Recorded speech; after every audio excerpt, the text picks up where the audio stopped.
He sat beside her hospital bed, holding the hand he once let go of. He almost lost her. Not because he didn't love her, but because a lie came between them and neither of them saw it in time. Before we begin, this is a true life story shared by the owner, who would like to hear your honest opinion on her choice and state of heart. Drop your thoughts in the comment below, and you are always welcome to share your stories with us as well. We love and appreciate your presence. Now, let's dive in. Some people leave quietly, but Ayanna Brooks was not that kind of person. She left like a storm. She left and took every good thing Matthew Calder had ever believed about himself. And she never looked back. Or so he thought. The truth, the real devastating truth, is that she looked back every single day for a year. She just didn't know what she'd seen when she walked away. Matthew Calder was the kind of man who made a room shift when he walked in. Tall, dark blonde, with green eyes that could go from laughing to unreadable in the space of a single breath. Women noticed him immediately, which is why Ayanna confused him completely. She didn't look at him.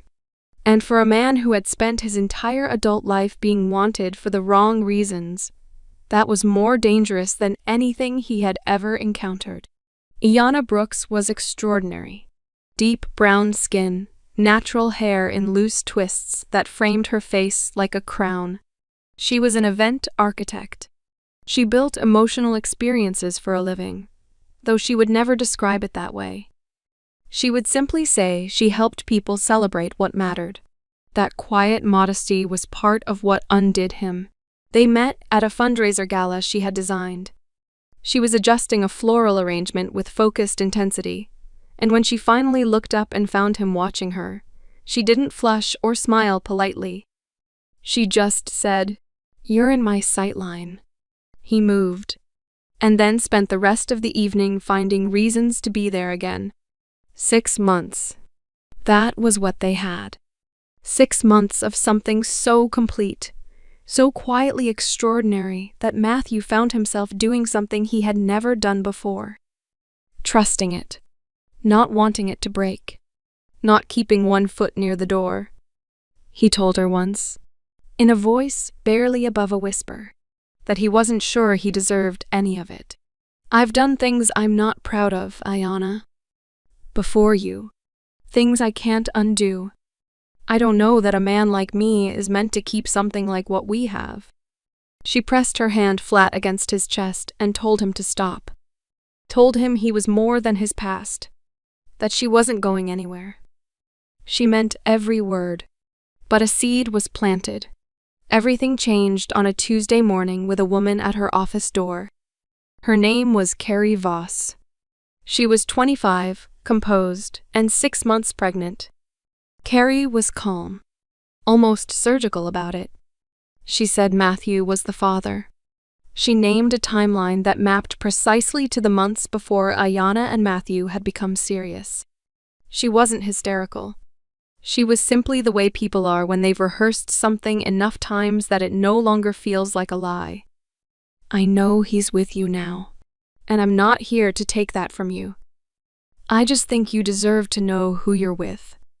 He told me himself that he wasn't the settling kind, that he'd done things he wasn't proud of.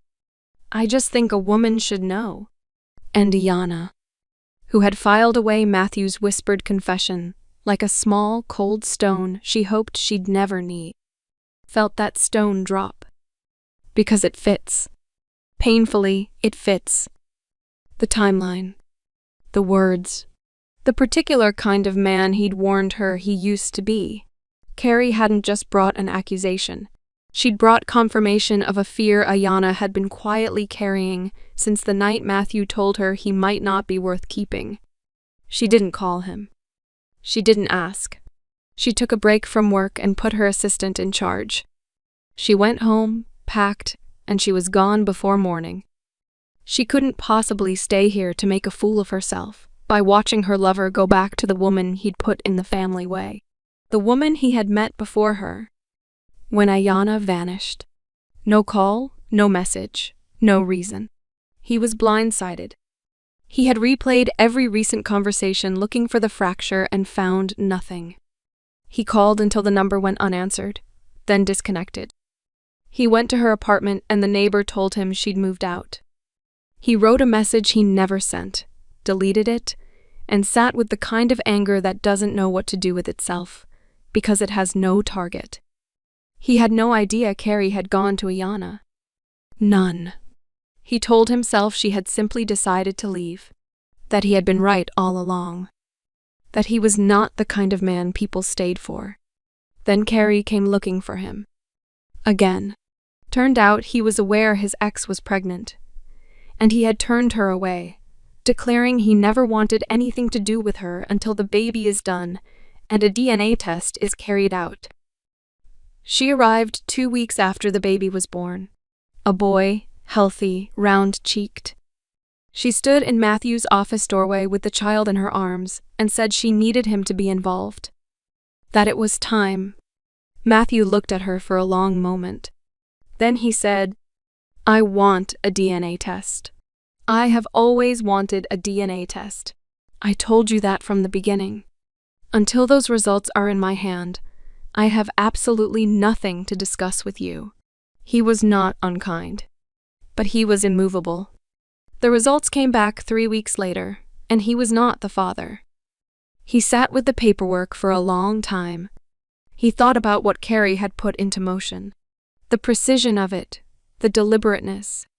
A woman who had wanted something from him badly enough to construct this. And then he thought about Ayanna. He thought about the timing. He thought about Carrie going to his office, presumably. He called Carrie back and asked her, very quietly, what exactly she had done. She didn't answer for a moment. Then she said she had gone to see his girlfriend. To let her know. Matthew set the phone down without responding. He understood now. Every piece of it. And he started looking for Ayanna Brooks. He found her company in 2 days. Ardney Events. Still in the same city, now with a small team and a client list that had quietly grown in the months she'd been rebuilding. Her photograph on the website stopped him. A year, and she was somehow more settled in herself, like she had grown into her own gravity. But he noticed something else too, something he couldn't name precisely from a photograph. A quality in her face that hadn't been there before. A kind of fatigue that sat behind her eyes. He told himself it was nothing. He was angry on the drive over. He told himself that clearly. He had every right to be angry. She had left without a word, without a question, without giving him so much as the chance to speak. She had decided, on the strength of another woman's story, that he was exactly who he'd warned her he used to be. And she had gone. But the anger lasted exactly until he walked through the glass doors of her building and saw her crossing the lobby. She looked up when the receptionist said her name, and then she saw him. And everything stopped. Her expression became the careful, composed thing she'd clearly spent a year perfecting. "Matthew, I need 5 minutes," he said. His voice was quieter than he intended. "I'm with a client." Ayanna. She gave him 3 minutes in the small conference room off the lobby. She stood with her arms crossed and her chin slightly lifted. The posture she used when she was afraid something would break her if she let it. He told her everything. Carrie coming to him. The pregnancy. His refusal to accept anything without a DNA test, because he knew she was cheating, part of why he let go of her. The results. He told her quietly, without performance. Because he was not there to perform. He was there because a year without an answer was long enough. When he finished, she was silent for a long time. Then she said, "Why didn't you come after me?" "Because you didn't leave me a door to walk through," he said. "You disappeared. No call, no note, no reason. I didn't know what I was supposed to have done." Ayanna sat down. Not because she chose to, but because her legs simply stopped cooperating. Matthew did not reach for her. He wanted to. God, he wanted to. Instead, he stood there and let her process it, because that was what she needed from him. Not comfort, not a solution. Just the truth and the space to hold it. "I should have asked you," she said finally, very quietly. "Yes," he said. "You should have."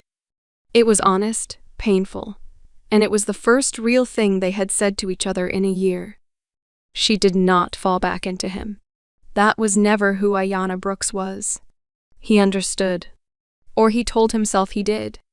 What followed was a strange, electric, infuriating dance.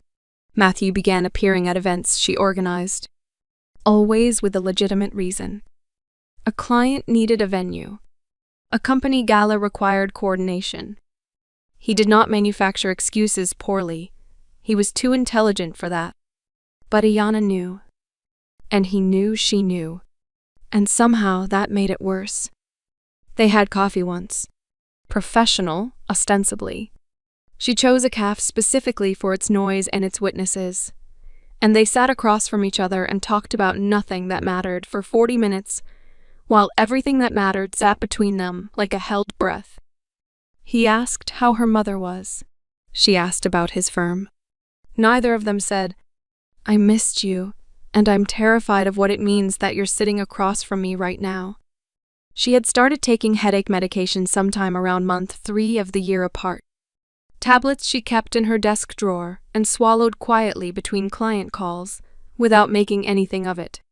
By the time Matthew found her, she was also keeping them in her bag, and sometimes in her car, and had started noticing. He asked, but she was very dismissive of it. When she noticed the pain was getting worse and more intense, she had made an appointment with her doctor, but later rescheduled it. Then came the gala. It was a large corporate event, the kind Ayanna managed seamlessly. Matthew arrived with a woman, tall, elegant, dark-haired, and laughing at something he'd said with the easy warmth of someone who found him genuinely charming. Ayanna noticed immediately, but she told herself she didn't. She adjusted a centerpiece, spoke to a caterer, and crossed the room on a completely unnecessary errand that happened to take her directly past him. He looked up just as she passed, and he smiled. Not at her, not exactly, but in a way that said he knew precisely where she was in every room, and had known since she arrived. The woman beside him laughed again at something. Ayanna kept walking. In the service corridor alone, she pressed her back against the wall and closed her eyes. She was furious. At herself, mostly. For caring. For the way her hands had gone slightly unsteady. For a year of locked doors and careful distance and every wall she had built, all of it apparently constructed out of paper the moment Matthew Calder smiled in her direction. Later, she would find out the woman was his architect, purely professional. He had invited her because she was designing a renovation for a hotel he owned, and they needed to discuss the ballroom. But later hadn't happened yet. And the feeling, sharp and jealous and raw, and completely unwelcome, was very, very real. What she didn't know was that he had done it deliberately. Because he had spent 3 months being patient and careful, and giving her space she kept using to rebuild walls, and he needed her to feel something she couldn't explain away. He needed her to recognize what it cost her to watch him give his attention to someone else. He was not proud of it, but he was also not sorry. It broke open at her studio, 11 o'clock on a Thursday night. He had come to drop off a signed contract, an event he was officially bringing to her company because the excuse was useful, and because he was running out of patience for pretending her was only there for the excuse. She let him in because her assistant had already gone home, and she didn't want to buzz him up and then make him wait at the door like a stranger. She was regretting it within approximately 30 seconds. He looked tired. Good, but tired.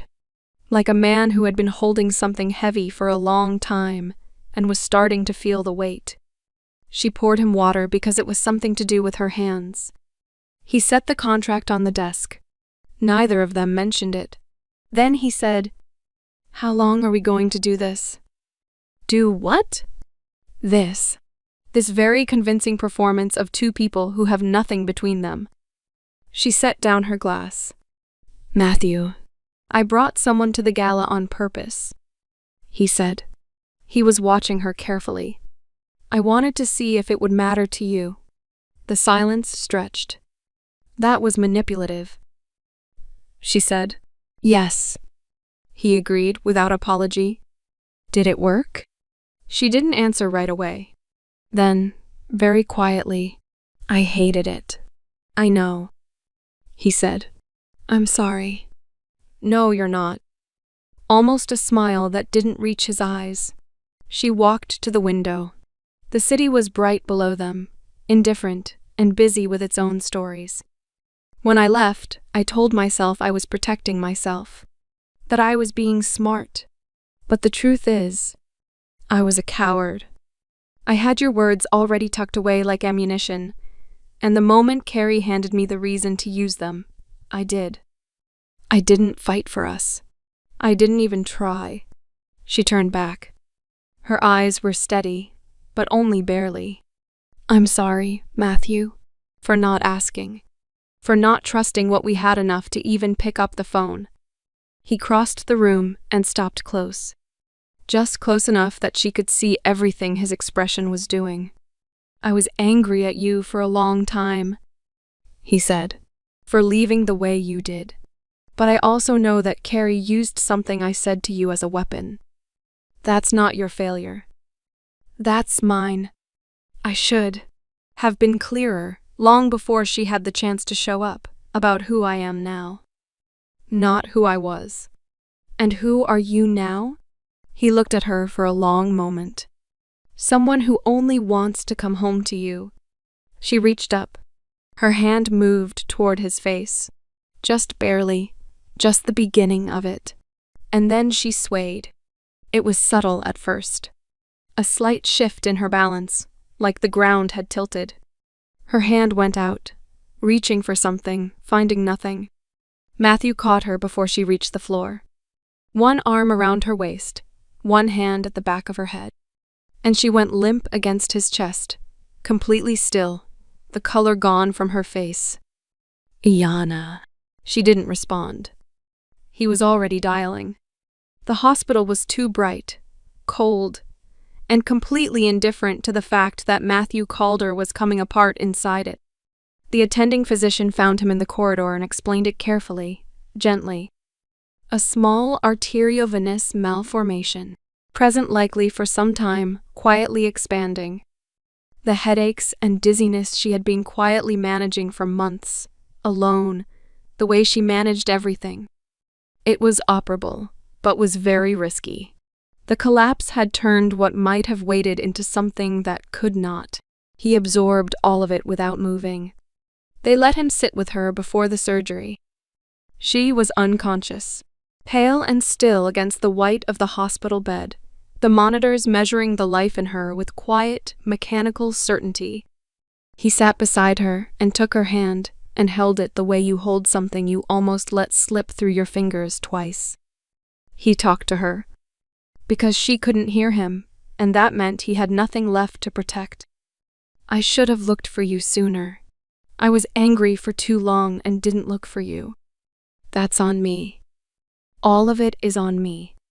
He kept her hand in both of his. "I have built things I don't care about. I have done everything a person does when they're trying not to feel the shape of what's missing.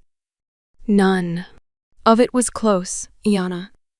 None of it was even close to you." He pressed his forehead to her hand. "I had a whole speech for tonight. I had things I needed to say. I was going to say them. So I need you to wake up and let me say them. Please. That's all. Just please." They took her into surgery at 2 a.m. Matthew went back to his chair in the corridor and did not move. The surgery lasted 6 hours. Matthew was still in the same chair when the surgeon came to find him. He stood before she reached him. She was going to be fine. The procedure had gone exactly as hoped. Full recovery, with time and rest. He sat back down, put his face in his hands, and breathed. When they let him in, it was mid-morning. Pale light through the blinds. Iana was awake. Tired, a little pale, but present. Her eyes clear and warm and already on the door when he pushed it open. He crossed the room and sat beside her. He took her hand. "You stayed. I told you you're my home now." She looked at their joined hands. Then at his face. And finally, with no walls left and no reason left to build them. "I still love you, Matthew. I never stopped. Not for a single day." He reached into his jacket pocket and she blinked. He was holding a ring. Simple, elegant.